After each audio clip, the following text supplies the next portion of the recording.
Welcome to Tigers Untapped, a Bluff City Media podcast. Stepping up to the microphones are your hosts, Trey Lasley and TJ Willis. Pull up your chair, grab your favorite brew, and enjoy the conversation. Now, let's get to the show.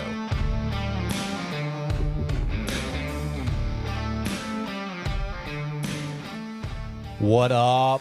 It's your boy T-Ray with not TJ. Not TJ today, no. We're missing TJ tonight, but he'll be back. TJ's boycotting tonight. Yeah. I don't know why. TJ is actually sequestered. He's on jury duty and is on a Really? yeah. I don't know that he's actually sequestered. Is but he doing was, like a... He was down at the courthouse all day today. Have you ever done jury duty? No, I have never been summoned. My mom has been summoned twice, and both trials that she's been on, she's been a juror on 2 murder trials. Really? Yeah, pretty wild stuff. That is impressive. I don't know the extent or the detail of TJ's jury duty. Yeah. But it sounds like it's going to be an interesting trial. I feel naked without a laptop in my lap, so I have my share. phone. You're fine. Am I good? Yeah. Okay. Kenneth. Yes. I don't know what episode this is. You guys were supposed to have one last week. We have a lost episode. The lost episode, which would have been the reverse of this. It would have been TJ with Kenny Trey. Yeah. Because I was out of town. You were out of town doing your thing. Reverend Lasley performing and officiating yes, weddings. For everybody who doesn't know, Trey is a reverend now. And are we open? Can I open it? Oh. I'm following your lead. No, all on you. I was just getting the condensation off the top. Okay. I'm following your lead. Because I'm not a professional. I just want to say thank you for bringing me a beer, because last week TJ did not. Like, I was literally having to review a Waterloo in this lost episode that you'll never see. Which isn't bad. Maybe one day it'll get released. I'm afraid to tell you how old these are. But this is one of the only... Now that we do this, TJ just brings me like mixed packs, so Right. I rarely have two of... I mean, I have 2 Miller Lights or something, but we're not drinking Miller Lights. We don't do Miller Lights here. We've actually already done Tiger Tail, TJ and I, but Okay. I had 2 left. You haven't had it. It's been 2 years since we've had it, so I figured... So are we not supposed to, like... You can do this approach it however you wish. Okay. Guess what it smells like? There's no old beer. Old beer. It's really a malt liqueur. Liqueur? Craft. Is it malt? Malt liquor. Last week, TJ drank a Heffenschweizen. Is that what it's called? Hefeweizen. Is that what it's called? Yeah. It's a banana beer that was trash. Oh. I took 1 sip of it. I love Hefeweizens. I know you do. I don't understand it. Like, it shocked me. I took a sip of it. TJ let me take the first sip, and I took a sip and was like, good God, what in the hell? You can't always judge by the first sip. The first sip can be misleading a lot of times. Kenny's not a beer guy, so I'm not a beer guy. going to see how he does with this But pint. no, it's just fine. It's the official beer of Tiger Athletics. This is Tiger Tail. Who makes it? Grind City Brewing. Yeah. Okay. Great can, though. It is a Love the can. If this can doesn't get high marks from you, you might have to revoke your... I don't remember what I rated Memphis, it, but it's high. Your Memphis gonna be high. fandom might have to be revoked if this can doesn't get high marks. It's going to have to be high. Where did you get this at? Because, like, I've never seen these before. Kroger. Oh, so they have them for sale. This isn't just like you got them at like a... No, I didn't bust these out of the Liberty Bowl. They do and like a sneak 'em yearly athletic department like clothes giveaway. You didn't get these there? out. This was not at the spring sale. No. Spring sale. Thank you. No. These are live in production. You can get these. Had a 6-pack of them at Kroger, the local Krogs there. So Okay. they seem a little flat, but they're a little flat, but it's all good. We might be 18 months old. These are toddler beers. What's the shelf life for beer? If it stays cold, Not decent. Decent? A year? I don't know. I don't make beer. I just drink it.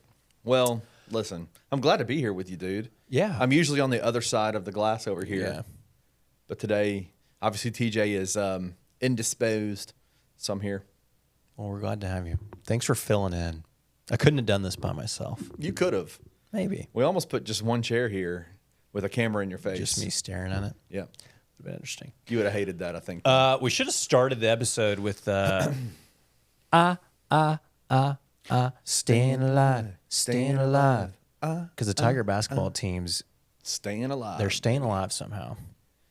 Yes. After a 2-0 week. Well, there wasn't an episode last week, and it's probably a good thing that I wasn't here because I would have not wanted to do it. Well, I took After your place. An absolutely embarrassing week in Texas. I took your place. I am not super unhappy that the episode didn't come out because TJ told me you went on a lengthy filibuster rant. I did. And it's one of those things where it's like it wouldn't have come out. I was having issues getting the episode out. Yeah, technical difficulties. And then when it finally did work, it was Thursday night. And so they had just beat Charlotte by 20. Yeah. And it was like, maybe this has jumped the shark. Maybe this episode has jumped the shark a little bit. Because if we drop an episode after the SMU and North Texas games, Right. it's appropriate. With those emotions. With the emotions and then, with the frustrations that I was feeling. Yeah. Yeah. So we're in better moods tonight, I think, right? We are. I mean, a 2-0 week, you feel good. Yeah. A little bit of me, and this is going to be the pessimist in me, it feels a little too late to me. Season's not over. It's not. They got to keep winning. What is too little too late in what regard? Like you could have been, this could have been who you were all along. Well, of course. You have the capability. The way that they played this last week is the team that they've always been able to be. Okay. And in a sense, like, you're still on the wrong side of the bubble, so it's almost a little bit like too little too late. You literally, I don't think they can lose another game. Potentially you went out and maybe you lose in the conference championship game and you're in. But outside of that, it's like, yeah, to ensure for sure that you're getting in, you either have to win. If you lose another game, then it's winning 4 games in 4 days. Yeah. And there's going to be a lot that, even if they went out, and that's going to be very difficult. there's going to be a lot that has to happen for them to make it to that top 4 in the AAC conference tournament. So, and honestly, based on the bracket that was posted today, I didn't get a chance to look at that, but I saw it on my Twitter account. I'm going to try to pull it up, but I did not hate where they were at as a 6 seed today as opposed to what they would potentially be as a 4. So they You had do like have the to play mock an matchups. you would have to play an extra game, which I'm fine with. but I felt like the path from a 6 seed was a little more user friendly than It's kind of like this idea that how we've talked about, like, just keep us out of that 8-9 game because the path is difficult. We'd rather be a 10 seed, 11 seed than a 8 or 9 seed. Yeah. It's kind of along that same lines of shoot. like, Even if we get in as a 12 this year, yeah, 11, I'd be worried if I was the 6 on that side of that. No, we were a 6. I think matching up with the winner of, gosh, was it Tulsa and Wichita State or something? Tulsa and Temple or something like that. okay, And then playing Charlotte, I think, which, like, you just beat them by 20. beat 25. Yeah, And you're avoiding SMU. I think Which you would have had to have played FAU, I think, in the semis, which is whatever. But yeah, the other way was if you get to a 4, I think you're essentially immediately playing SMU in the 4 or 5. That's tough. And then you're playing the 1, which at this point is South Florida, which I'm not We're fine with scared of South Florida. It was more the matchup with SMU immediately that I'm not. I mean, you beat them here, but just that game 2 weeks ago left a bad taste in my mouth. Yeah. 106-79 or whatever. I mean, it was disgusting. It leaves a level of, like, confidence in. But if the team that showed up yesterday shows up in the tournament, I don't know that anybody's beating us. If I were any other American team and I watched that Memphis team yesterday, I would be petrified. I wouldn't want to be matched up with us. I mean, shoot, even the team that played Charlotte. Right. Just this last week, they've looked different. Like, they've bought back in. They're playing better defense. I mean, the Charlotte game, that was the lowest point total we've given up in the last 2 years. You held Charlotte to 52 points. Unbelievable. What has changed? They gave up 106 the game before. Right. You literally just held to half of that amount. What has changed, in your opinion, the defense? Like, what do you think Penny has done in terms of adjustments made from that Texas run where they got smashed around a little bit? I mean, the Texas thing just felt like they just didn't care. They weren't trying. I mean, the energy wasn't there. Right. You watch yesterday, you watch Charlotte, it's energy. There's Joe Cooper. I mean, I know he's a walk-on, but like you put him out there for 6 or 7 minutes and he's bringing energy. He's clapping on defense, he's screaming, and that translates to everybody else. Like watch Tomlin look like a totally different, not from an athleticism or what he's been able to do productivity-wise on the floor, but from an energy standpoint. Like I know the comparison has been made, and they made it yesterday. Like he looked like DeAndre, and how like just excited and rambunctious, like what DeAndre used to be on the floor. I said this in the Tigers live show after the SMU game, and I mentioned that I thought that the thing that I like, not the one thing that the Tigers are missing, because it's not just one thing, but the thing that I thought was such a glaring miss from the last couple of years' teams was that emotional leader on the floor that was. And it's weird to say, but like it feels like Joe brings some of that. I mean, yet Joe, I'm sure Joe does, but to me, it's Nae'Quan, right? Like now it is, and I think Penny said it last week. Like he challenged Nae'Quan, like I need more of that emotional leadership out of you. Yeah. I got to have more energy from you. I described it as, DeAndre got made fun of a lot because of how he looked on the court. Feed off of that. They man. feed off that. The crowd, the same way they feed off that. the crowd, and the crowd bench feeds off of it. Yeah, and you saw Nae'Quan. His facial expressions last night were legendary, wild. The run down the floor where oh man, I forget who it was. I think it was Bumgarner saying he needed a gif of it, but dude, it was next level stuff. When he literally, I think that is the difference, is the energy, and they're just playing harder. Yeah. They're playing like they care. Before it was sort of that like super cool. I'm chill, bro. I'm too cool. Yeah, like I'm cool. If we lose and I'm not trying hard, then it doesn't matter. If I make a shot, cool. Yeah, I'm cool, man. But I know how that goes. I mean, I've been there. Yeah. If I'm not playing as hard as I can and I lose, it doesn't make it. Who cares? Right. But if I'm out there busting my ass and I get beat by right. a team that's not as good as me, then I feel like I'm not. But that's not. Like that's flipped. Like and if it hadn't flipped, we'd be having totally different conversations about this team. Yeah. Because like it needed to flip. I mean, and I don't know what flipped it, but it flipped. And they could have really shut it down. I mean, I'm not gonna lie. Every time I go to Orlando, Memphis sports just shits the bed. It does. What was the last time? We lost to East Carolina in 5 overtimes in football. It ruined your Disney World trip. Right after we blew the Houston lead. Yep. I remember that. I mean, they so could have just thrown the season away after that SMU. It was so ugly. Nobody. I mean, we'd have blamed them, but like you come out of that, you get beat by 30. Oh God! And you could have just thrown it away. Been like, all right, we're done. We've lost back to back. That game was nauseating. It was horrible. Yeah. I mean, I didn't get to see a ton of it because I was returning our rental car for most of the time back to the Orlando airport. I had Wolo though on the radio. Oh, nice. Were you confused by the names? No, he actually did a decent job. Wolo gets a lot of hate for that. There's a lot. It's very difficult. It is, and I should know based on doing this and the names that I've butchered. But I will say, with Wolo, every shot that does not go in is rimming, which to me means that it's spinning around the cylinder. Yeah. And he just literally means that it hit the rim. It hit the rim. It's rimming. It's rimming. Rimming. Rimming? No. Rimming? No.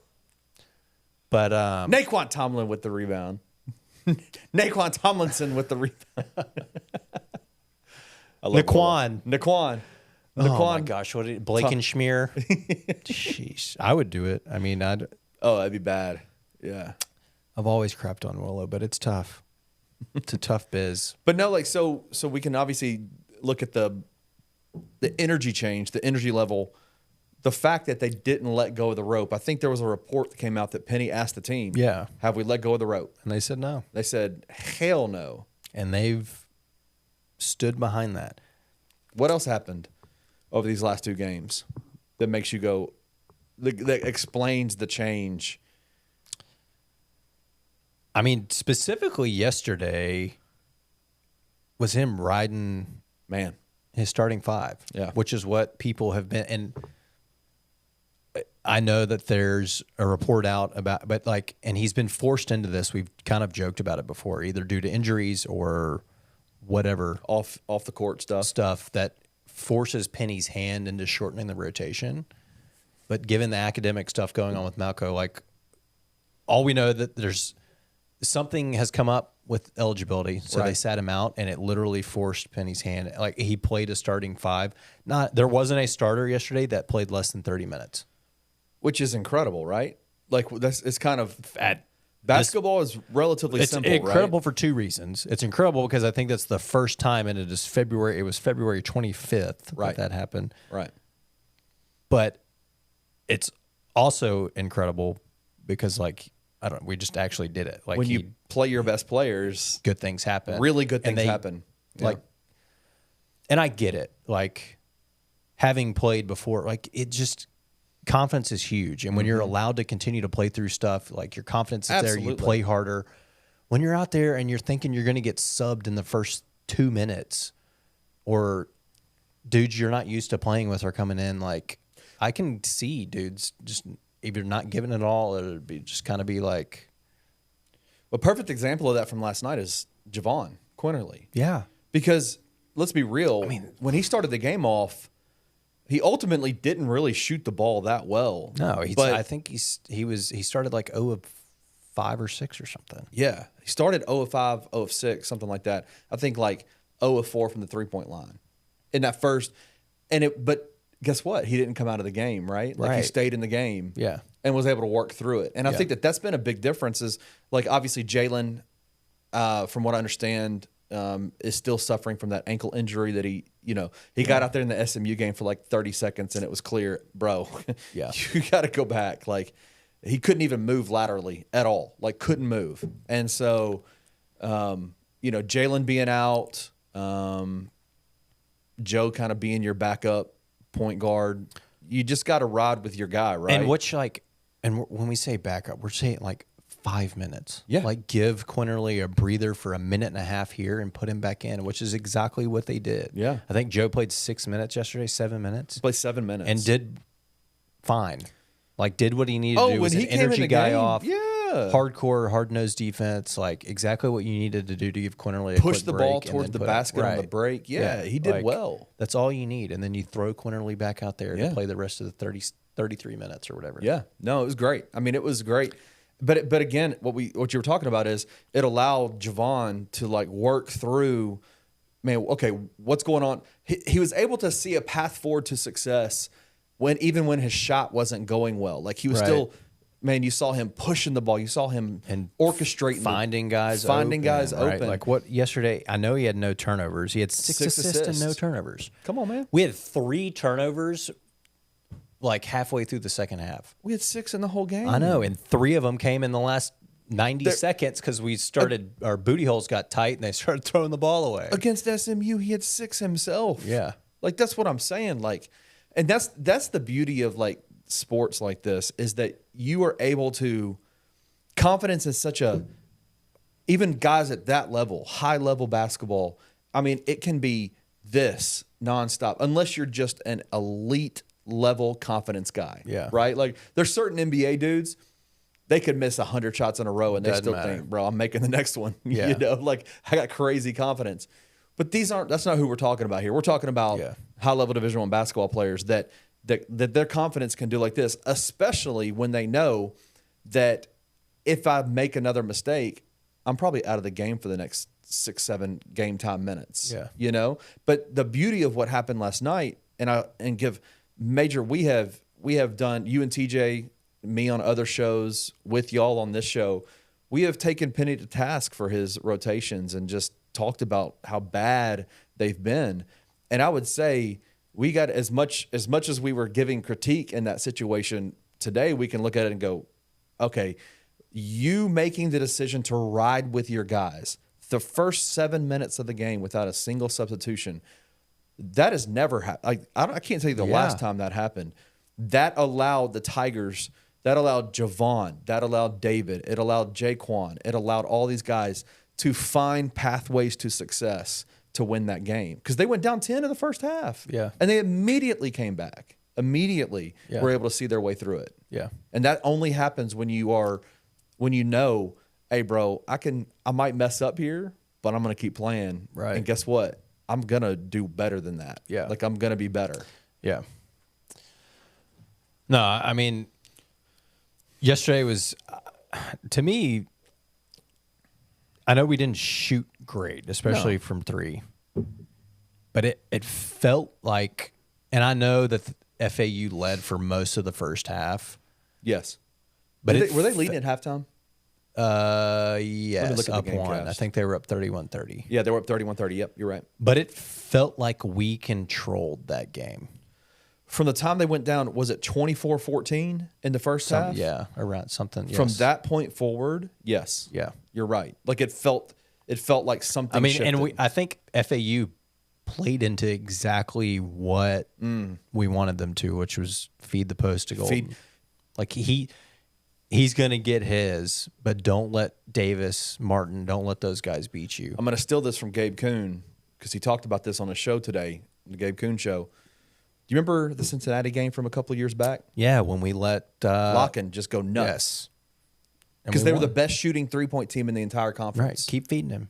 Keep feeding him. Let him do his thing. Vlad did his best Bill Walton impression yesterday. He did. Didn't miss a shot from the field. What did he end up with? I think he had a career high. He had 22. One shy of a career high. 22, 8 boards, 9 for 9 from the field, 4 of 5 from the free throw line.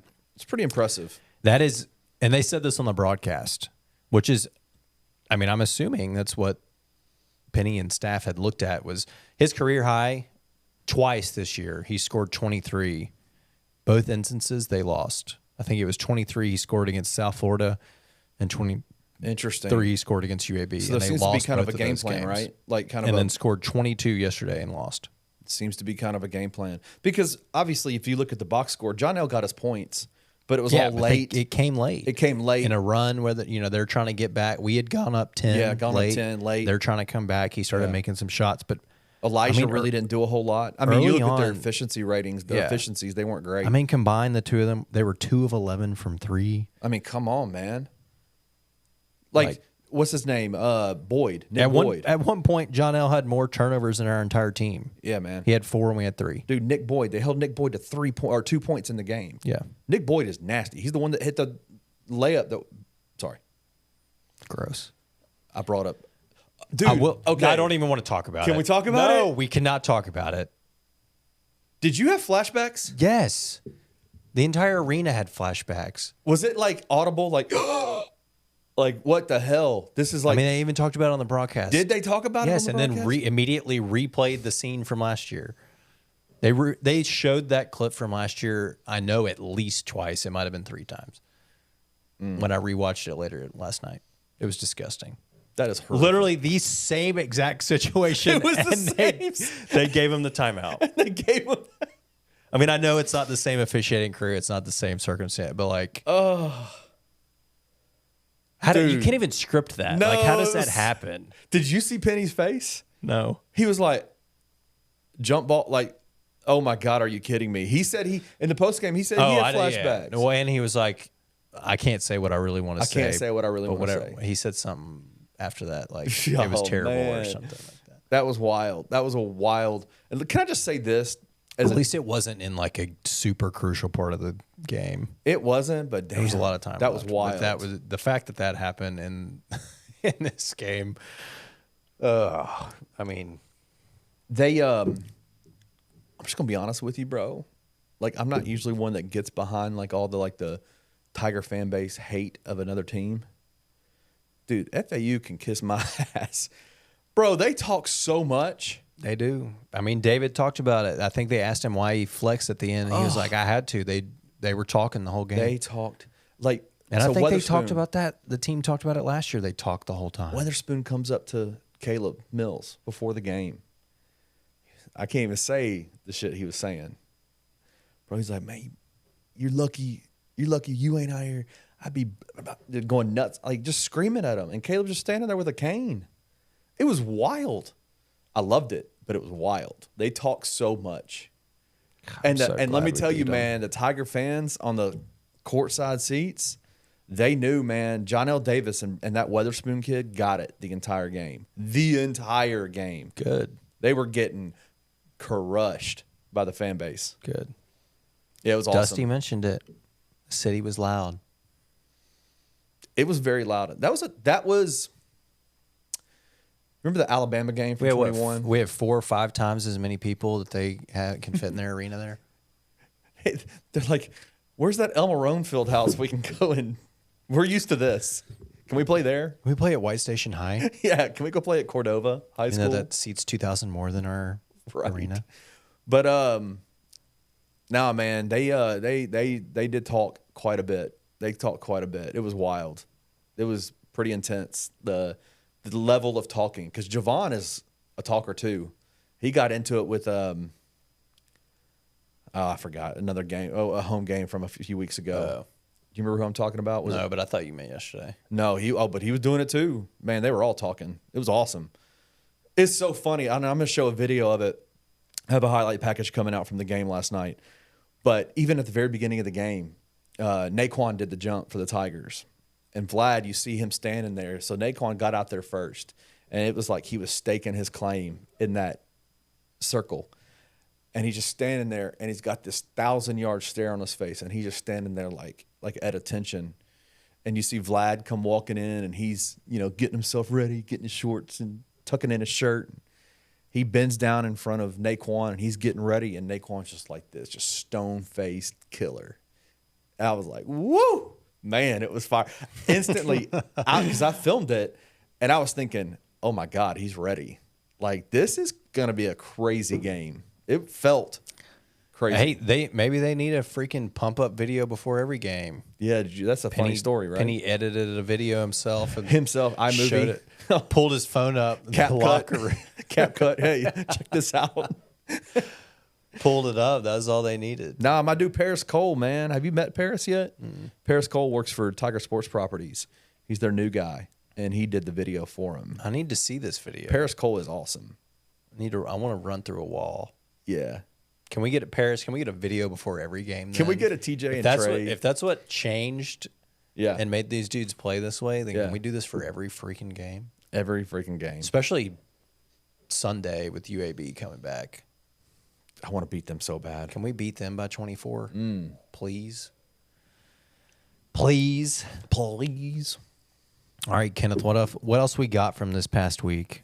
In terms of the game, I did want to ask you a question. It's interesting to me. Like, we've seen roles change, like, and a lot of it out of necessity, right? Like you saw in the Charlotte game. It's so funny to me. I just love how Penny talks about his team. We're going small ball. We were at our best when we were small ball. And then in the Charlotte game, he drops out a Malco, Jourdain, and Tomlin at the 3. Yeah. Tomlin's 6'10", maybe 6'11". Put him at the 3, and it worked, right? Like, Gabe Kuhn was asking me during the middle of the game. He texted me, and he's like, do we like this lineup? I think I do. And I was like, yeah, I think I do too. Like, it was effective, right, in that Charlotte game. It worked. But then, obviously, in the FAU game, he had to go back to playing the 5. One-hit wonder. What do you think? What does that tell you? Number one, what does that tell you about Nae'Quan? I mean, it's how versatile he is, right? Like, right. He can play 3, 4, 5. He was, stepping out, hitting threes. I think he was 2 of 4 yesterday. Like, he can defend all those positions. He was rebounding from the 3, which is something we've missed. Mm-hmm. Like, yeah, the Charlotte game was interesting, right? The way he rebounded from the 3, it was interesting. Yeah. Yeah. Is he the key moving forward, or is it David? For this team to be as successful, what do you think? I think it's the two of them. Okay. The way that the two, like, I know that 25 and 21, like you're probably not getting that every night, but like you're going to get your 20 from David. Yeah. But if Nae'Quan's bringing the energy that he brought, he's rebounding the basketball, he's getting putbacks, Man, like come on. I think that's it. The two of those are your guys you're going through with Quinterly handling the rock and facilitating. I mean, Quinterly looked like With Jourdain out there hustling.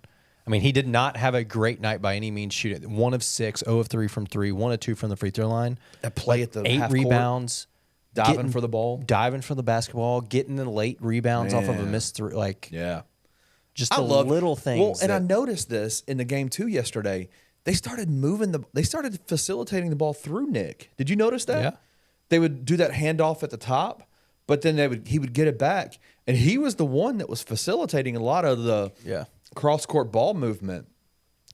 And it was a sneaky. At times, the ball movement yesterday was on another level that it hasn't been at. I mean, they even talked about it on the broadcast. It was like that against Charlotte too, though. Yeah. Like they started to, the thing. It's interesting to me. Like, I'm like, man, where's this been? But that's what it is. Like, yesterday was the team that this was supposed to be all year. And what, honestly, you were 15-2. Yeah. And still really, I mean, even in Penny's terms, hadn't really scratched the surface of what you could potentially be.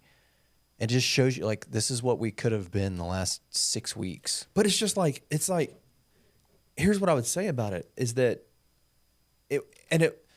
a lot of it has been blamed on chemistry issues and things like that. And I just honestly, bro, don't think that's what it was. It was that there was some very basic basketball things that they could do that would make this team click. Yeah. Like in the Charlotte game, you saw it. They focused on getting the ball into the paint, into the post.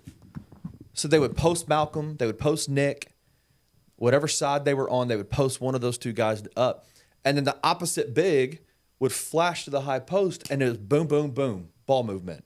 Boom, like movement, just crazy movement. Then this game against FAU, it was a lot of that handoff stuff, but then ball was trucking, man, on a line. Boom, to the key, up or to the wing, to the high post to Nick. Let Nick facilitate to the corner.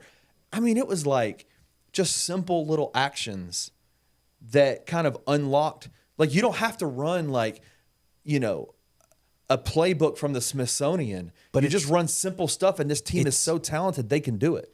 It's also, I mean, that's also a result of the same 5 guys playing 35 minutes together. 100%. Instead of throwing dudes that probably 100%. Haven't even practiced. Haven't seen practice 5-on-0 together once. Right. Like, totally agree. You get to a spot of familiarity and comfort knowing, like, hey, I know Jaquan's probably he's gonna cut at this moment. Right. Yeah. You start understanding playing with each other and what their tendencies are and what they're going to do. And I think that's also a result of that. I mean, you had 5 guys that played legitimately 30-plus minutes together yesterday. Yeah.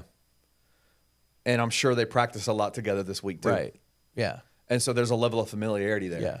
Yeah, no, man, no doubt. But it's like, again, I would just say, it's just this level, like the stuff that Penny has introduced. Like even on the defensive side of the ball.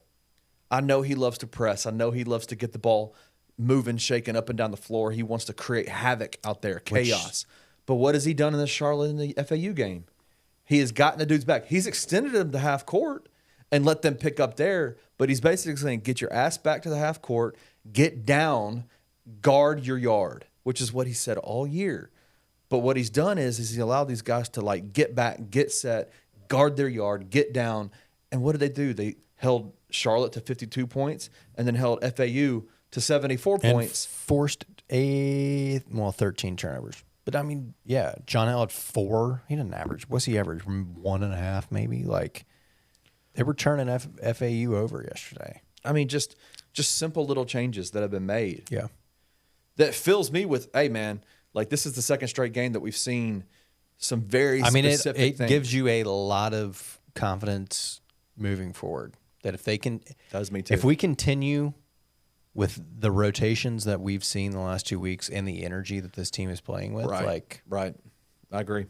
We're going to win the conference as we should have from the get-go. We are easily the best team in the conference the way we played yesterday and against Charlotte. I mean, Charlotte was 11-2. We made them look like freaking donkeys. Rossville High School. Nothing against Rossville. DeSoto County. DeSoto County. Sorry, DeSoto County. My nephew plays for a rival team. We made them look like Knox County High. Knoxville Academy. Farragut Academy. Farragut. I don't know. They're pretty good, aren't they? I don't know. That's where James played, right? I don't keep up with East Tennessee. You don't keep up with Nashville high school basketball? No. Isn't Farragut in Nashville? I thought they were further. I might east. be wrong. What school did James go to? He didn't go to Farragut. This beer's making me burp, dude. Thank you. Well, it's the malty in it. He didn't. There's no way James went to Farragut. I might be wrong. It doesn't matter. Innsworth. That's what it told you. It wasn't Private. Farragut. Farragut. All right, this feels like a good spot to break. Let's break.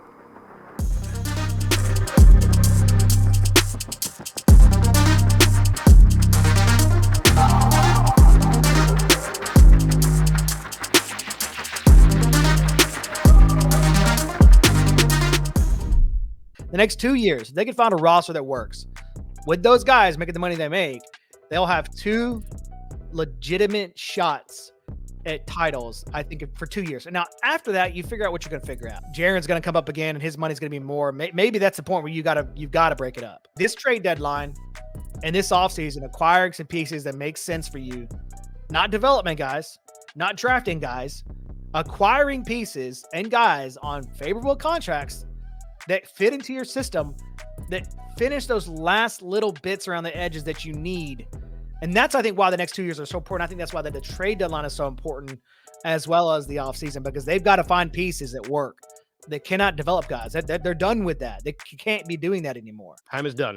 Tune in to The Daily Grind with Mark King and Lute Hatmaker at 1 p.m. every Monday through Friday, live on the Bluff City Media YouTube channel.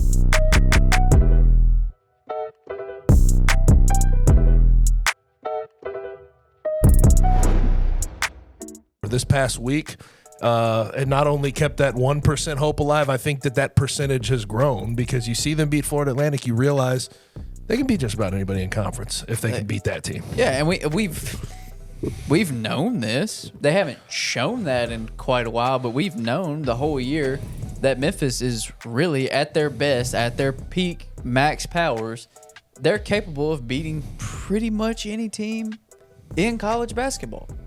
I believe that. I mean, Yeah. They have very quality wins. They've went in tough environments and won games against quality opponents. Like, Memphis can beat a lot of top 25 teams in the country probably. They're just that good on paper. But for whatever reason, they only show up at certain times. Tune in to On the Bluff with Christian Fowler and Gabe Kuhn every Tuesday at 12 p.m. on the Bluff City Media YouTube channel.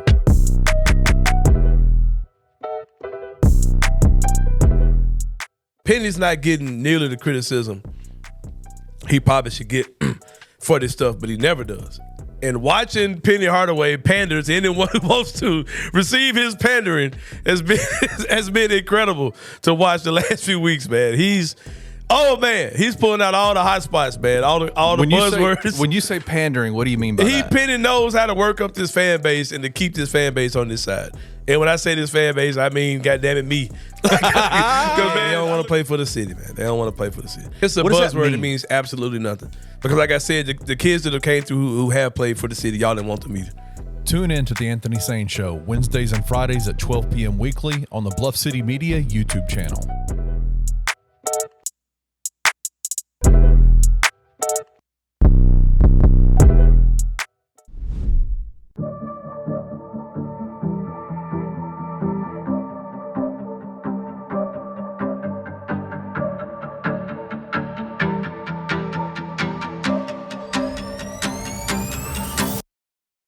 We back.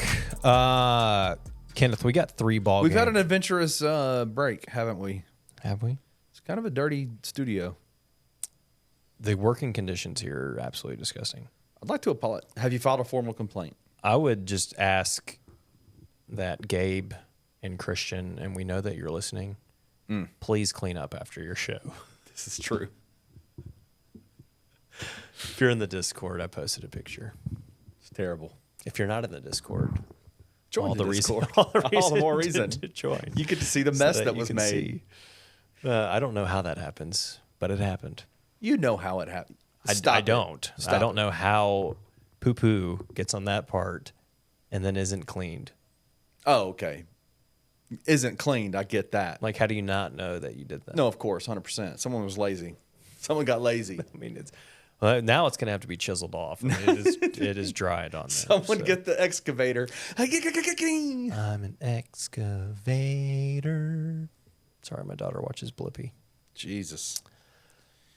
Kenny, we got 3 games left. Do we go 3-0? Basketball.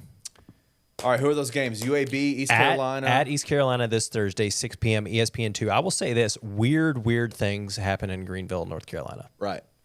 No, I know. I think they pull it off though. I think so too. I think you 100% get the revenge game at home against UAB on Sunday, 4:30 ESPN2, Then you go to and then to the Boca. season finale next Saturday, 11 a.m. CBS ball game at Boca in front of 116 fans. They're very rowdy 116 fans. They are. That one is the one that makes me nervous. I'm not nervous because it But doesn't I matter. think you've got the blueprint to beat them. You know how to do it. Yes, if they keep doing what they're doing, yes, they can win that game. But here's the beauty of it is we're in a place right now. I know Penny is very confident that if they win out, that they'll be back in the conversation around the bubble. You're saying win out just the regular season. win out the win regular these last season. 3 games. Yeah, win out the regular season. That's what he said yesterday. He said if we win out the regular season, we should We'll see. be back in that conversation. My response to it is you're probably not going to be. Yeah. And that's okay. Like you would walk into it if you do go 3-0, you'd walk into the AAC tournament with a ton of confidence And feeling good. and feeling really good about yourself. And arguably playing The best ball. the best ball that you've played since that stretch of Clemson, A&M, Virginia. Can I just say this? I think what I've seen in the last 2 games is more sustainable than what they did in that non-conference schedule. Oh, I agree with In you. terms of play. Yeah. I'm not talking about wins and losses. I'm talking about what they're doing on the court. Yes, What they're 100%. doing this week was Yes. more sustainable, I agree with you. which makes me go, they could be very dangerous. If they do what they're doing right now and they sustain it, they could be very dangerous. I agree with you. So, but here's also the beauty of it. We're in a situation where, okay, it doesn't matter. Like, that's what I know you're not a massive Grizzlies fan, but kind of what's made this really terrible season for the Grizzlies in terms of injuries and all the stuff that has gone on is that at this point, you're just kind of like, if you win, if you lose, it doesn't really matter. You're just trying to, there's very specific goals that you're trying to Yeah. meet, like ancillary goals. Like, let's see Vince Williams Right. grow. Let's see Gigi Jackson develop into a consistent role player for this team. Let's see what we have in terms of Jaren Jackson Jr.'s ability to lead a team. 100%. All those kinds of things. It's like you see those little micro goals and you're like, okay, this is great. They're achieving those things, even though they're ultimately losing a lot of games. Nobody wants the Tigers to lose a lot of games because it's just not, nobody wants that, right? Right. But the beauty of where we are right now, even going into that last game against FAU and Boca, is that it really is probably, whether you win, whether you lose, it's not going to do a whole lot for you in terms of whether you're in the conversation or out of the conversation of being inside in the NCAA tournament. Yeah, at this point, yeah. So you don't have a whole lot to lose just to go out there and just beat their ass. Yeah. So that's kind of where I'm at with it. Can they do it? What I've seen this week, yes. Yeah. It's simple. You keep winning and you're in. Right. Just keep winning. Just keep giving it everything you got and keep winning. They're capable. They are. I The agree. team we watched this last week is capable of doing that. Especially if you ride those 5 for 30-plus minutes a night. And you keep showing them those pump-up videos. David had 0 turnovers last night. He had 1. 1? Yeah. He did. He had 1. Are you sure? Yes, he had 1. He was one of the 6, but only 1. He and Quinterly, who at times have combined for 12, Multiple, like double-digit turnovers, yes. had 1 combined. Had 1 yesterday. combined turnover. If they do that, dude, come on, man. And we didn't talk about this. We're going back to the FAU game. Sorry. But did you hear what Penny said the reason why the turnovers were down the way that they were down? His explanation for it? I feel like I should know this.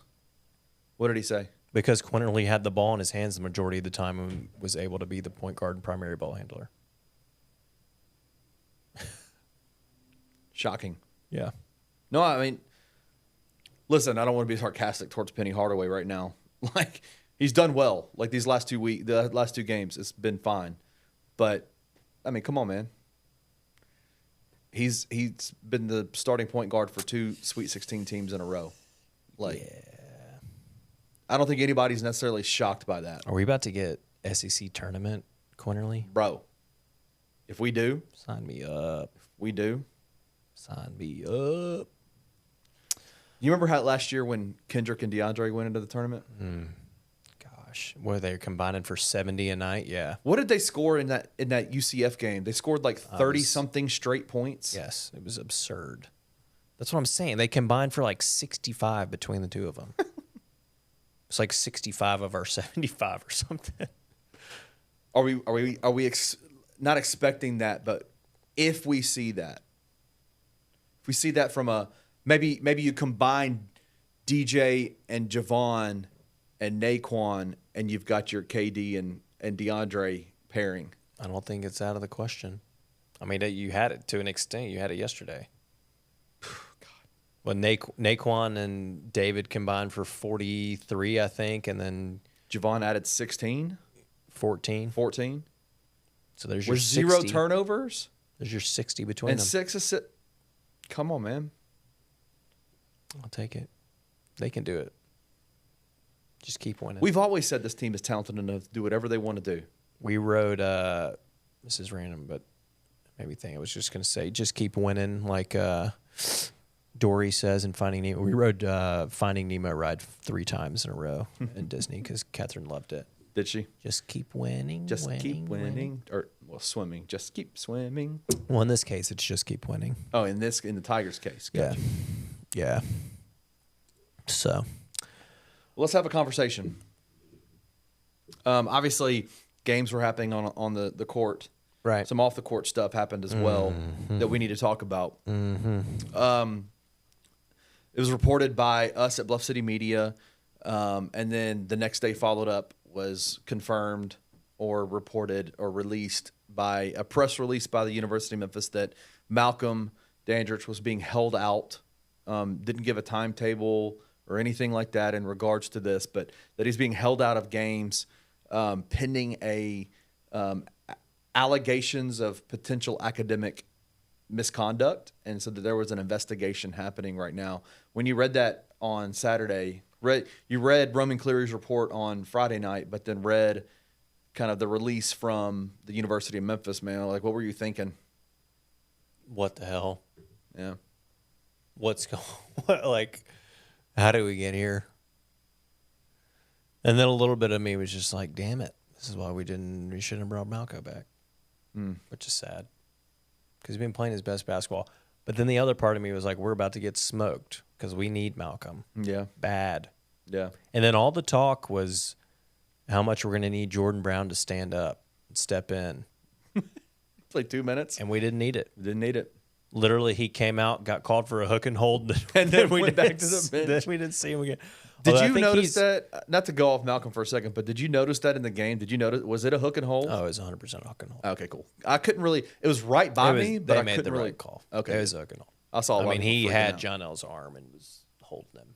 So literally hook and hold, Yeah. hooking him and holding him. Yeah. Makes sense. Makes sense why they would call 100%. that. Yeah, it was the right call.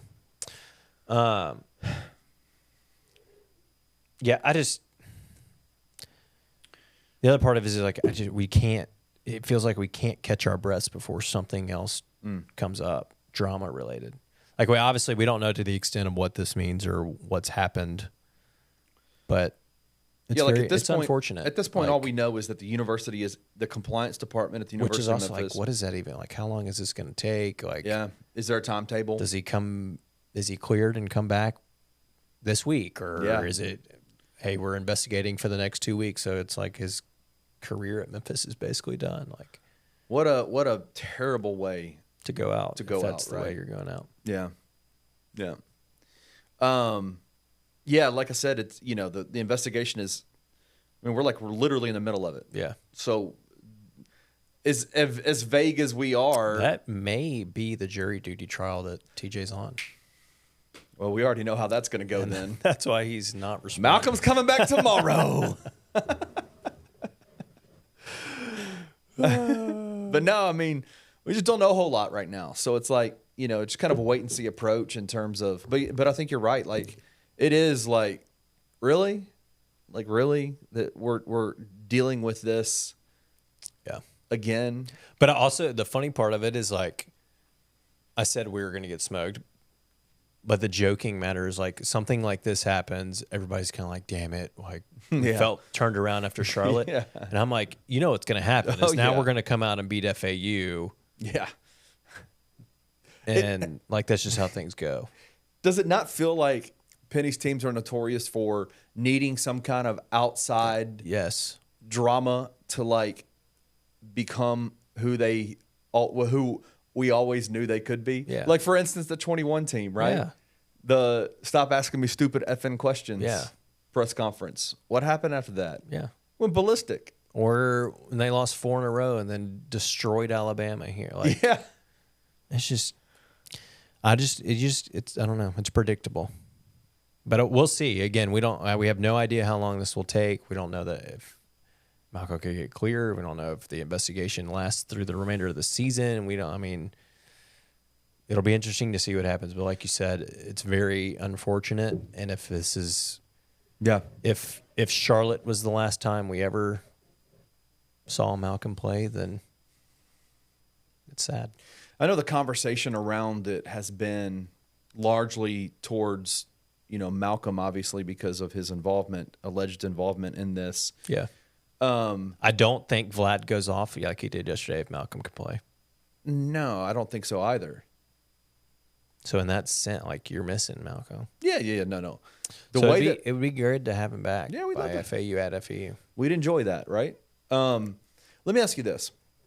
Kind of a 30,000-foot view of this whole situation, right? I know Jeff Calkins on his radio station today was talking about, or his radio show today was talking about kind of the overarching, not legacy, if you will. Legacy is kind of an older person's, that's what older people care about in terms of, right? But just kind of the lessons that we've learned, I think, over the years, the 6 years that Penny Hardaway has been the coach. Mark Giannotto put out a piece talking about the drama, right, behind, in Penny Hardaway's Talking about a hit piece. tenure. It was pretty tough. It's unfiltered and raw. Kind of like your browser history. Oh, sorry. Forgot we were live. NC-17 rated stuff. But no, like, does this, I know we don't know a whole lot, right? But does this make you step back and take a 30,000-foot view of the state of the program and say, what are we doing here? I mean, yes and no, because I don't know. I see both sides of it, and it's frustrating. And I think I saw somebody else mention it previously, but it's like you have this kind of stuff going on in your program, and you have no idea.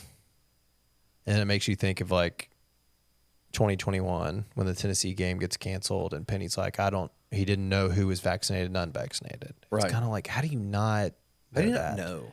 But then the other part of me is like, they have academic advisors and all sorts of stuff that are supposed to. I get that it's his program, but he's there to win basketball games, not make sure that they're not. And again, we don't know what happened, but like, make sure he's not plagiarizing a big paper or something, right? Like, right. Malcolm's not. He doesn't need to send his papers to Penny to proofread and make sure, turnitin.com and make sure that he didn't just copy and paste this from Wikipedia. Put it in Grammarly.com. Yeah. So like, which, by the way, is a really good website for journalists. Just want to throw that out there, too. It's hard for me to put this, like, you know what I mean? Like, I don't know. It's also just, it's an academic cheating kind of thing. I'm just like, does it not move the needle for you? Not as much as I think it has for some people. Got you. That makes sense. It feels like more of a university thing than it really feels like a basketball thing. You know what I mean? Like, University students cheat on stuff all the time. Stop it. So, like, I don't feel like this is an isolated penny basketball program type of thing. I think there's time for large scale conversations around all of this, right? Like there have been a number of things that have happened where it's like, Penny, what are we doing? How do you not have a better handle on things? I don't think this is really one of them. This doesn't move it. This doesn't make you. I mean, it's unfortunate. It's a bad look, but it's like, he has nothing to do with that. I feel you. Okay. That's more of, again, it's also me saying that without really knowing what's happened. Gotcha. If it's cheating on a test, like Penny can be sitting in the room making sure Malcolm's not looking at the map on the wall. Like, I don't think Penny was in the room taking tests for Malcolm. Right. Like that'd be kind of awkward. Like, okay, if it was something like, if people would know, right? Yeah. Like, that's not if Malcolm. If Coach Penny Hardaway's Hardaway. involved in that type of way, okay, then maybe I change my stance on it. Maybe it But I'm becomes a like, mover for you. Yeah, but That's this a one, we're joking right now. Like, none of that what we just said Yeah. is actually true. so this one's not as worrisome, I guess. I think the overarching idea. I think what scares people about it is we're on probation. Yep. And it's just 1000%. another, it is a bad look. But What at I the same said time, was- it's like, I just don't see how it goes. It falls on him. In the breaking news podcast that we did, one of the ways that I described it is as a non-felon, I can walk down the street if I have the proper certification, doing everything legally. I can walk down the street with a weapon on my side. Sure. Right. And I won't get in trouble for that. But if I am a felon, convicted felon, out of jail, on probation, on parole, there are kind of mandated things that you have to abide by to be out of jail, on probation, on parole. And one of those, most of the time, is cannot be around weapons, right? Yeah. And so if I am on probation and I get caught with a weapon that's perfectly legal in every way to anybody else that's a non-felon, if I get caught with that, I'm going straight to jail. And it's kind of how I look at it. It might not be the perfect analogy, but it's kind of how I looked at this situation, which I think is what kind of concerns people. So I think there's a two-part thing that concerns people is that part of it of you're on probation. This university is on, this program is on probation already. Is the NCAA going to just come and camp, start a satellite office in Memphis, Tennessee? I mean, see, the thing to me, though, is that this is a university issue, right? Right. Cheating at the school was a Memphis thing. Okay. It's not an NCAA thing. Right? Or the NCAA did investigations in the UNC, and it was a school-wide thing. Am I wrong on that?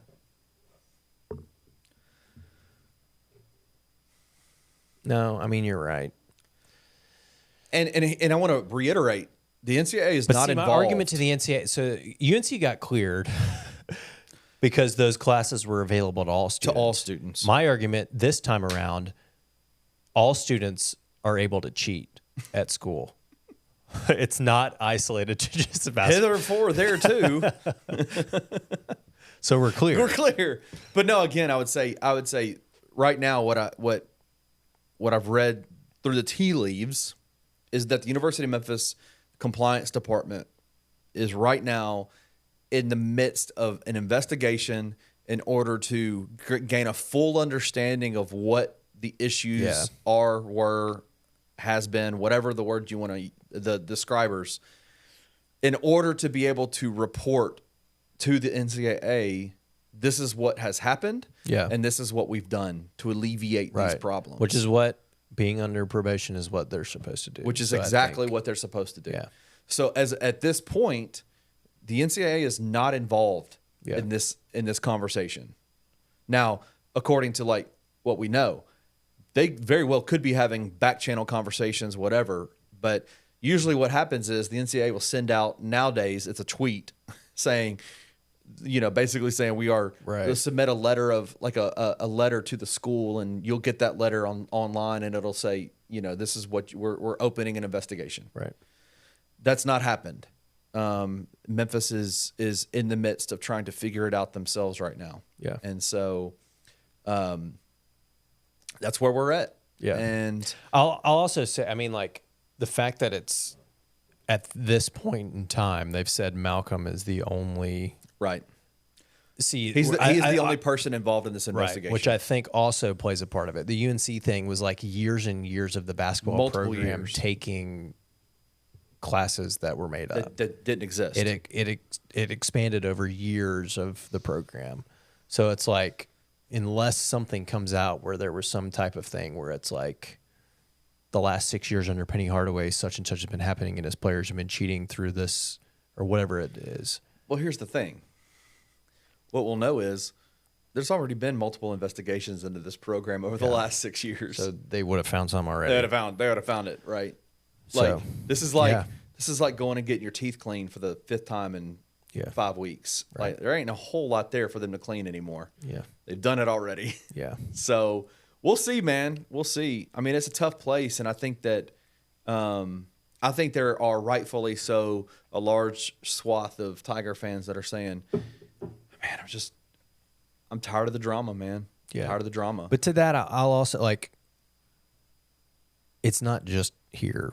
No, We're just so hyper focused on Memphis that it feels like we're the only program that has this kind of stuff going on. our really good friends in the East are like, they just. I mean, look at Michigan, dude. Right. You could have a coach that's choking out staff members and punching opposing stealing staff signs. or he's stealing signs, or I don't even, what did freaking Doug do that he only gets suspended for away games? Do you know the reasoning behind that? No, It's because they wanted him to stay home in Michigan or Ann Arbor so he could take his classes instead of going away. So they let him play at home. makes sense because he's home and he can He study. can home and he can study in the middle of the game. Oh man. Unfortunate situation. I hope the best for everybody. I hope the best for Malcolm, one of my favorite people. And so I hope the best for everybody involved. So, but obviously, Bluff City Media will be kind of on the front lines of making sure everybody's informed. Here's to hoping it gets resolved quickly and I agree. fairly. So TJ, keep us posted on the trial. TJ's like, it's in the bag, baby. As the You ain't got to pay me. as the alumni jury member It's a not guilty. for the Honor Council at Memphis. Yes. Kenneth, I don't know if you've been paying attention. Probably not. The University of Memphis football schedule official. We know who we're playing. We don't have the official dates for the conference game. Should be coming out soon. But we have been getting the most national love preseason since the year 2019. What year is that are you talking about? What do you mean? 2019. We continue. Racking up some preseason love. It's not every single one, but I've seen numerous college football analysts pick us to be the G5 representative in the first 12-team playoff. The most recent. Okay. Before you move on, what are you talking about? G5 representative of the college football playoffs of the. Well, there's a lot going on here. So it was officially, the playoff is moving to 12 teams next year That's right. Instead of 4. Florida State's like, thank you very much. Yeah. Florida State and several others. Moves to 12. Right. They've officially voted with, I think it was 6 and 6 originally. So the 5 Power 5 champions auto bid, the highest rated G5 champion auto bid, Okay. and then 6 at large. With the disbandment of the Pac-12, they just voted, math's hard, they voted to move it to 5 and 7. So there's 4 Power conferences. 4 Power 5 conference. 4 Power 4 conferences. 4 power conferences. The Big 12, the Big 10, the SEC, The American. the ACC, Damn it. and Memphis. Let's go. I thought the American So it would moves to 12 surely be next able to year. that. The G5 Yes. representative gets a slot, and a lot of experts are picking us to be that representative. The most recent was last week, and Bill Conley, he released the SP Plus rankings. We are ranked. I was going to tell you to guess, but I told you in the break. Let me guess. 37. 6. Ah, I told you and you forgot. I forgot. That was your opportunity to cheat. I'm so good at it. 36, which is the highest ranked G5, predicts us to be the 12th seed, Okay. which we talked about this. The 12th seed. Yeah. What if they go beat Florida State? Then my assumption would be that we wouldn't be the 12th seed. Well, Florida State would have to have a damn good year. So Kenny and I were talking about this.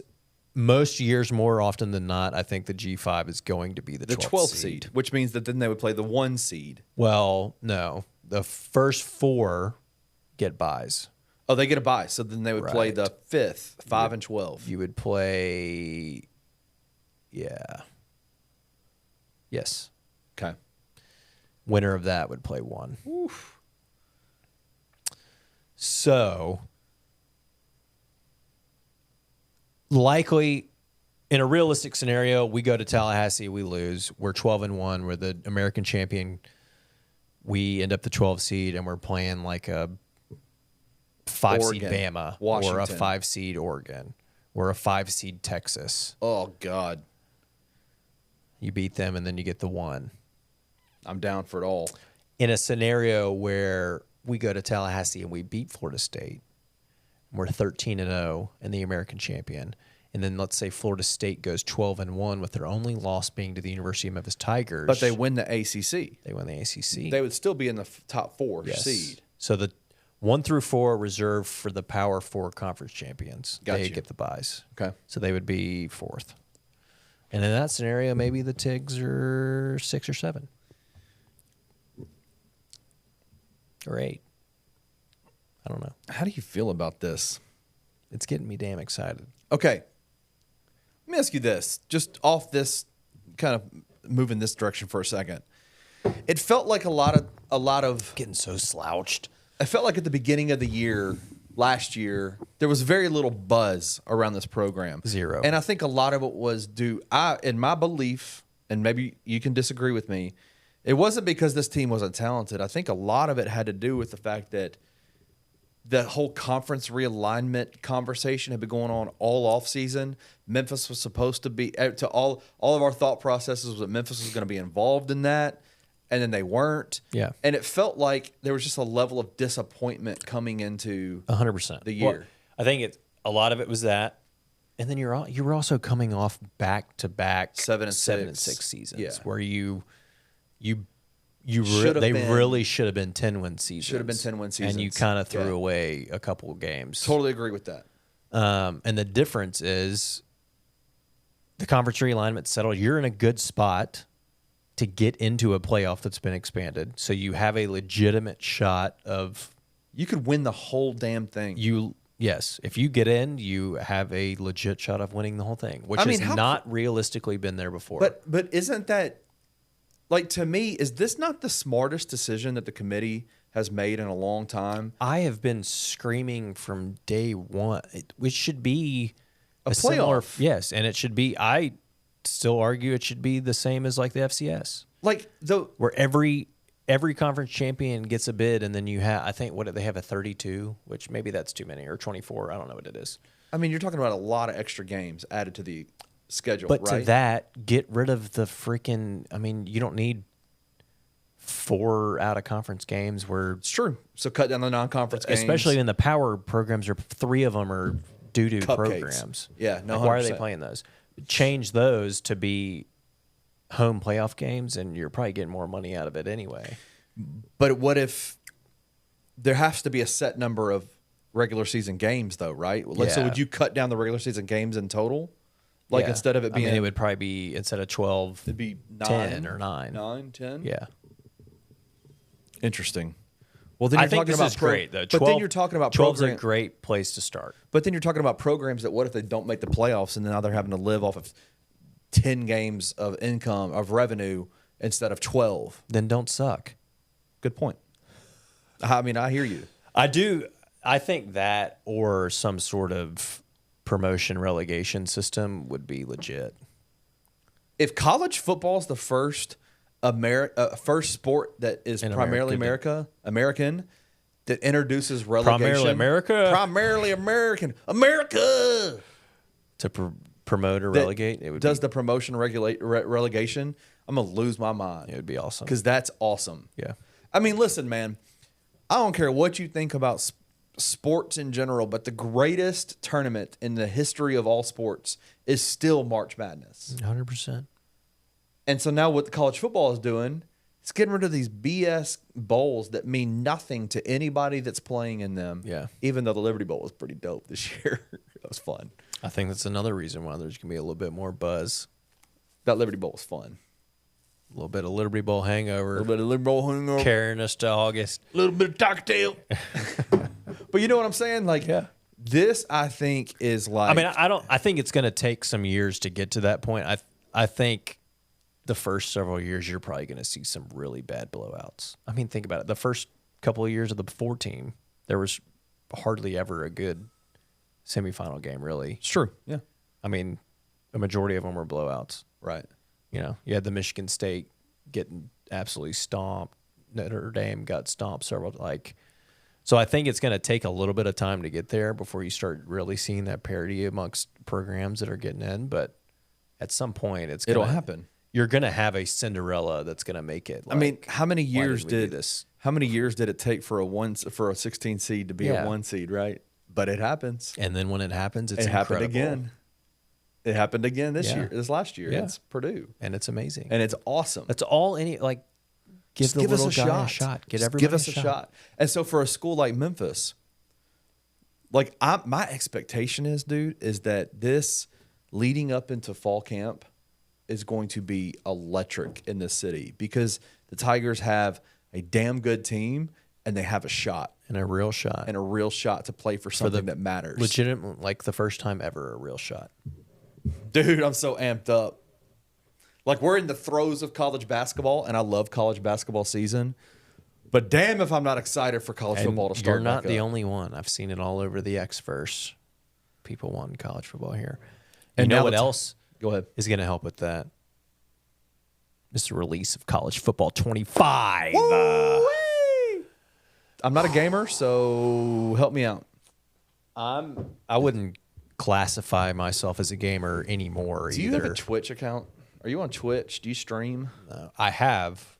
During COVID, I streamed College Football 2014 for my buddies. Yeah, I was Memphis. At one point, I had 25 people watching. It was Let's great. go. Did you feel pretty cool? Yeah. That's awesome. It was awesome. I wore the helmet and the jersey and everything while I played. So now they're bringing that game. Is it the greatest game? Is 14 the greatest game ever? I've been told this.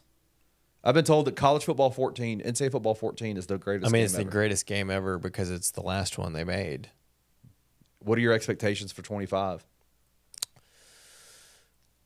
That it's going to be even better. Are you going to play it? Oh, yeah. I'm going to have to buy a new system and everything, but I'm doing it. Yeah, I think so too. I think I'm going to do it I too. I don't know how I won't. I mean, that's my, I grew up every year playing with Memphis on NCAA football. And then after I would win a national championship with Memphis, I would start at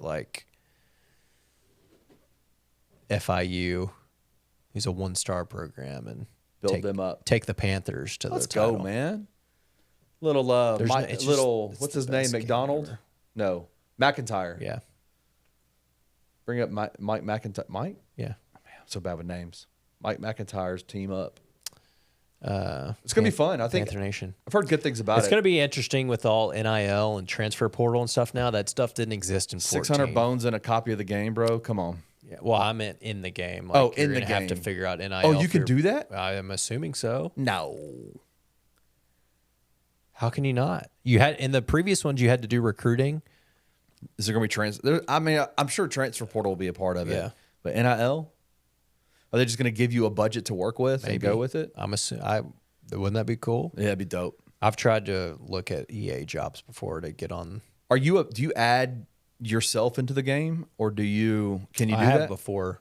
So they've had Road to Glory. Yeah. Which is create a player. Yeah. Yeah, I made myself before. Oh, that's dope. I like just dynasty mode, just playing with Memphis. I'm the same way. Or once doing that, like picking a terrible program and trying to bring it back. I'm the same way with 2K. I like to do Dynasty mode. 2K. I was always create a player and would do that route. It's cool. The player storyline is fun. Do you want to respond negatively or positively? That's a favorite. Oh, gosh. Cocky or humble? Cocky or humble? A good teammate, or you don't like anyone on your team? Do you want to thank your coach? They better have every single uniform combination that we ever could wear ever. Are you hearing rumors about a rebrand of Tiger uniforms? Now that you say that, I want to say that TJ has mentioned. Did he say that Maybe on I the could show? be wrong. Did he say it on the show or behind the But scenes? I think we're It's about dude. about at the year mark where that usually happens. I don't think we need a huge. I like our current uniform sitch. They've just been around for so long. They have, but I'm like a minor changes. I think Little would be adjustments. nice. But I don't no, think if it they needs to be added a those, huge if you could add those jerseys to the game, I'm assuming they'll be in there. which one would you pick? Would you have a go-to jersey? I know we've talked about this before. What jersey would be yours? Jersey combination. So for a while, I really liked the ones we wore in the 17 championship game at UCF, which were white lids with the big logo, blue, Okay. blue face mask, blue jersey, and then white pants. It's crisp. But I've really come to like the gray, blue, gray more. I do too. That And gray, blue, even- gray. I'll throw on a gray, blue, blue. I like, but I'm also a sucker for the all white look with blue What about, trim. what if they added the black? I would wear black. You're not one of those. I would wear it, but it's not my favorite combo. Yeah. No, that all white is crispy. Do Our, you remember the all whites are fresh. South Alabama game? They wore the all whites. The one that Yes. smoker that we were at. Yes. Those are good. Those are fire. But I really like our blue jersey. So gray, blue, gray. It's probably Kind of like the Detroit Lions a little bit. colorway. Yeah. I like that too. But our grays, I like the more matte. You like It's the gotta matte be the finish? matte, not Yeah. like the silver sparkly. No, I agree. I like the matte finish too. Anything I like matte anything. Yeah. Matte white helmet, matte gray, matte black. I don't like the shiny, glossy, whatever you want I'm to call with it. you on that. That matte gray is fire. But it would probably be matte gray, blue, gray would be my go-to. Well, that'd be fun. I've never had a gaming system. Ever? I had one Not when so I was much a as, kid. like, a Game Boy, I had nothing? a Nintendo 64. Okay, so you've had one. What for like You just straight up lied. You were like- looking in my eyes and lied to me so easily. for like 2 months. And I'll say this, the reason we only had it for 2 months is because I have a twin sister. And it was when Tetris was really popular. So it was an original Nintendo. It was a used one. My parents never let us have one, but they bought us one, and we fought for 2 straight weeks over Tetris, and they got rid of it. And I've never had one since. Nothing. Nothing. You played a game on your phone? Yeah. Yeah. It's a gaming system. Yeah. So are you going to get a PS5? I don't know. What do you think? PS5 or I grew up straight PlayStation. or Xbox? Growing up, I was all PlayStation. Regular PlayStation, PlayStation 2, PlayStation 3. Mm-hmm. And then I moved to Xbox because all my friends in high school had Xboxes and we were playing online. And I've had an Xbox But now they can since. coexist, right? I don't know that. Can they? Maybe. I'm almost positive. See, that you this can is how play long I've been out of the gaming world. Across platforms Well, now. then it doesn't matter. But I think I'm going to switch back to PS5. Yeah, those PS5s look awesome. I might have to I get think I'm one. going to go back to PlayStation. See if we can bundle them together. Let's share one. See if we can't get a Sony. If you're listening, we would love to be. If you want to guys sponsor Tigers Untapped, we will absolutely take Absolutely. 2 PlayStation 5s. We will. Maybe throw in one for TJ too. Yeah. TJ will be all about it. You think he would? Oh, Would he play with us? Like if we were on headsets have at you night- never No, I don't know. heard TJ's NCAA stories? No. TJ's on year like 2250 in NCAA 14. He's still playing? Yeah, he probably doesn't play now because he has kids, but for a long time. Oh, wow. Long time. TJ's got so many national Is championships. he a it's not trash even talker? funny. Gaming? No. Like the headsets and No. you suck. No. All right. No. That's not his vibe. He's chill. Yeah. We should do a BCM online dynasty when this I'm comes so out. down for that. I'm so down for that. Live stream us all playing. Yeah. That would be A legit. game? Oh, Get God. the Discord in it. Hey, if you're watching and you want to be in a BCM online dynasty of NCAA 24, let us know. 25. We'll set it up. We'll get it done. We'll absolutely get Commish it done. TJ. He'll be fair. You got anything else?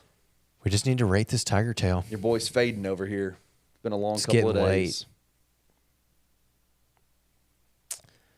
Kenny, I'm scared to tell you this, but I see a date on this can. Oh no. 22.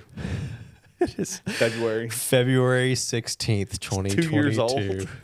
It's more than 2 years old. That's when this thing was brewed. Hey, but it's been sitting in a fridge since then, so it's fine. But Grind City's like, if you have don't pay attention to this review. This beer is old. Boo Boo Bottom tomorrow, Exactly. you know why. Well, what do you think about this can, Trey? Love it. I mean, couldn't get more Memphis than this. Couldn't be better fit for this program. 8-8. Damn. I'm kind of confused by this. Like, I know it's the name of the beer. It feels like it could be placed better. Like not in the mouth. Yeah, I'm sorry. Yeah, I the see Tiger that. Tip. You know what I'm saying? Yeah. Like, you could do like Feels a little lazy. little lazy, just kind of a placement there. It was But kind of like they made the can and they were like, Oh, oh, we gotta shit, put- we didn't put the name of the beer on He here. didn't put the name of the beer on there. Put it in his mouth. Oh, the only spot's the black spot in his mouth. But it's dope. I mean, it looks good. The colors. I mean, dude, listen. Honestly, black, blue, and gray It are looks just good. really nice. I mean, if this really nice. this is the uniform I would pick. Like, this is not like, and I know we're homers here because we're fans of the University of Memphis, but just this color scheme alone is just real fire to me. Yeah. So like, I dig it. So I would give it an 8.7. Wow. How's that compared to the Waterloo can? TJ last week in the unseen episode was confused because he thought I was pointing at a pink color, but it was actually taupe. So he was like, did we just learn that you're freaking colorblind? It's like, this is taupe. And he's like, oh, anyway, the Waterloo can is not meant for anything other than not. just like, It's open this up and It drink doesn't you some really seltzer water. deserve to be rated. Yeah, I rated it, but it wasn't great. Yeah. All right. How was your malt liquor? Yeah, I've my least favorite candy of all time is malt balls, malted milk balls. Do you know what I'm talking about? No. What are they called? They're chocolate with the malt on the inside. That Milk Dud? No, like they crunch. They have the malted. Oh, my God. Do you know what I'm talking about? Yes. My least favorite candy of all time. Milk Duds are the ones that have caramel on the They have inside. caramel, and The I love freaking Milk Duds. we can't end the episode until I think of it. This is literally going to drive me crazy. Do you want me to tell you, or do you want to try to remember it? Malted. Just tell me what it starts with. I can't type. It's because this was 7.5%. It was a pint, and you don't drink beer. You have Okay, it is. You have it up? I do. It is the name of a popular fast food entree. What? Yep. They share the same name. From where? Can't tell you that. I'll give it away. A fast food entree. Fast food entree.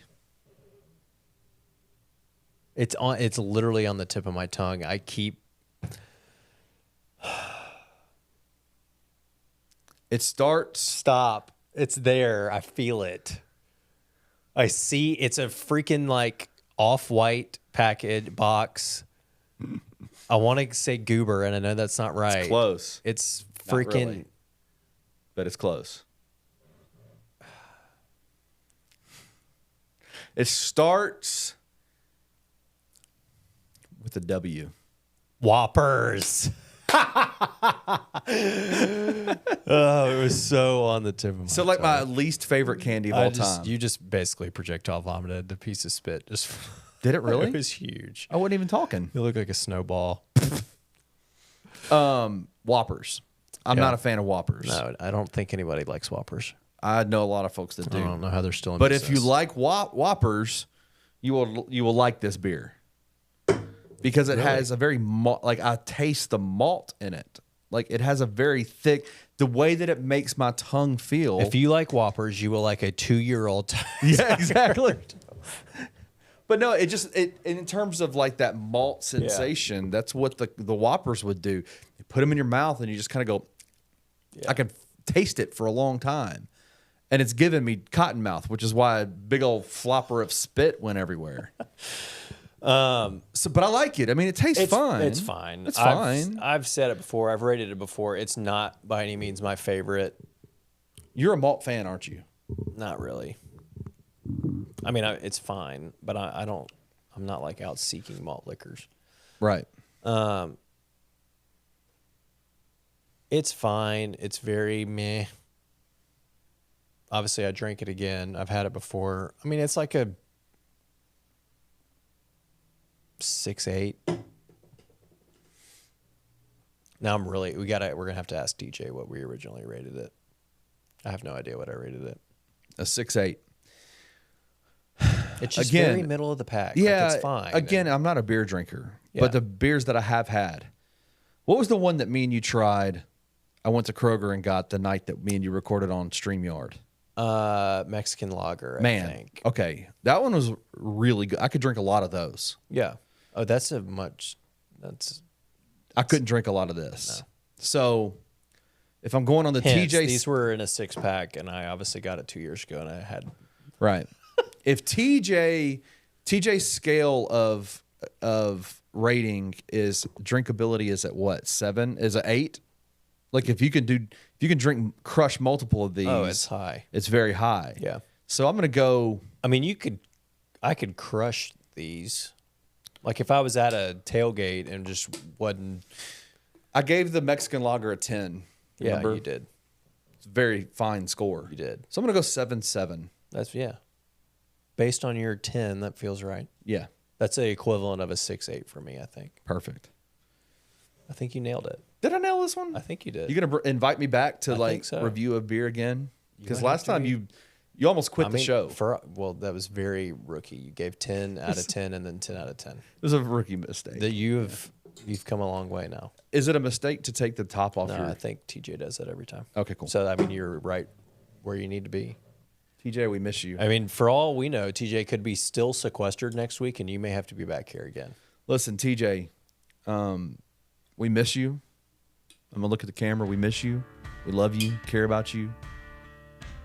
Come back soon. Come back next week with a cold beer and all your hot takes. We'll be back next week with TJ, maybe. If you enjoyed this episode of Tigers Untapped, leave a rating and a review wherever you download your podcasts. Like and subscribe at Bluff City Media's YouTube page. Head over to www.bluffcitymedia.co for comprehensive coverage of Memphis sports.